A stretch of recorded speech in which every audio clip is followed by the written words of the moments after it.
What do I do when my situation does not line up with my expectation? Where I am is not where I saw myself being. I think some of us in this room, we're giving up on our vision, the what, because the how got hard. How bad do you really want it? How bad you want it, huh? You're gonna lose all of the materialistic things you have. How focused can you be? You're gonna lose your job, and people who you thought will help you won't be there for you. How positive can you be now?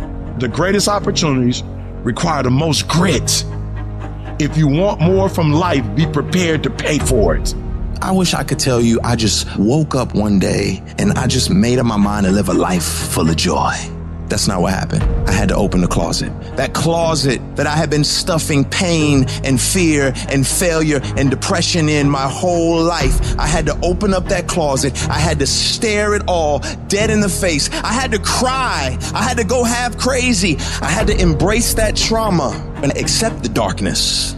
The shift is being willing to die to whatever we were before the pain to birth the person that we're becoming.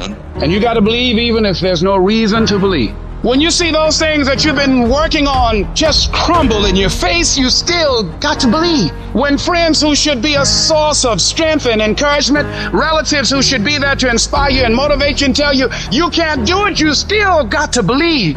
Oh, in those moments in the middle of the night when doubts start creeping in your mind and you wonder whether or not you have what it takes, and sometimes you wonder if you're going crazy and you don't know if the clock is going to run out before you can live up to your dream, you still got to believe. With no money in your pocket and you don't know how you're going to make it, you know your paycheck's gone before you get, you still got to believe. Sometimes feeling lonely and crying and feel like your back is pressed up against the wall. You got to believe. You want something? You make up your mind. I'm making up my mind. I'm getting out of here. I'm going to do it. You got to talk to yourself sometimes. You hear me? You got to talk to yourself. And yes, I was scared. And yes, it's going to be hard. It's going to be difficult. And you get more no's than you do yes. But when you hold out, things will begin to happen. You won't even understand how. But you got to make up your mind that you deserve it, that you want it, and won't do without it. You've got to make up your mind that whatever it takes, we know there's no free lunch in life. Whatever it takes, I'm going to do it so I can get it. I'm sick and tired of being sick and tired. Oh, no, it's not going to be easy. Some people say, well, it's hard. If it's hard, then do it hard. You have an unconquerable soul.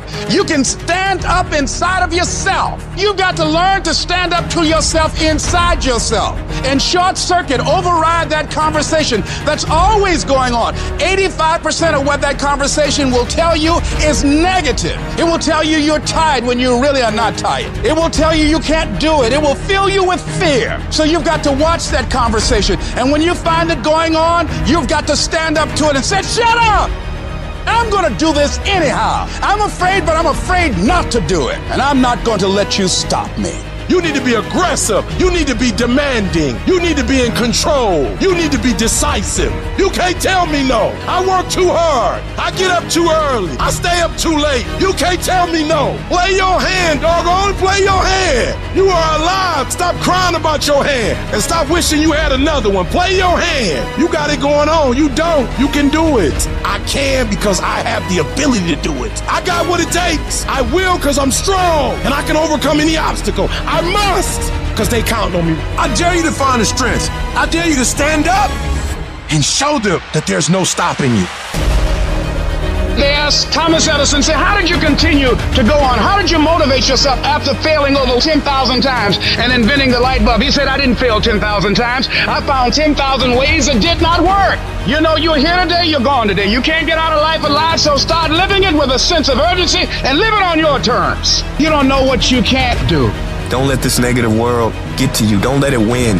If you develop yourself, if you prepare yourself, there's a great deal of negativity out here in this world. But you have got to begin to insulate yourself mentally and don't allow it to penetrate your shield. You've got to learn how to exist in the world and not allow the world to exist in you.